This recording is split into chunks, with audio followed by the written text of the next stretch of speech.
আমি ধ্বংস। এই জীবনে যতটুকু দুঃখ আমি পেয়েছি, সত্যি বলছি, তার এক বিন্দু পরিমাণও বহন করার শক্তি আমার ছিল না।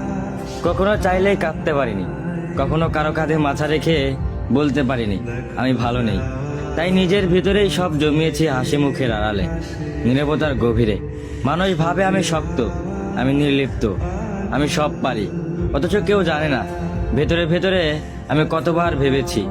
একা রাতে বালিশ ভিজিয়েছি, চোখের জল দিয়ে গোপনে যুদ্ধ চালিয়ে গেছি। আমি নিজেকে এতবার জোড়া লাগিয়েছি যে এখন নিজের আসল রূপটাই ভুলে গেছি। কখনো ভাবিনি হয়তো এই দুঃখগুলো সামনে নিতে পারবো, হয়তো সময় ঠিক করে দিবে সবকিছু।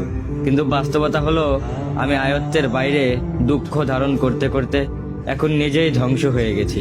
এখন মনে হয় আমি নেই, আমি কেবল এক ভাঙা মানুষ, যার ভিতরে অনেক কথা জমে আছে কিন্তু শোনার কেউ নেই।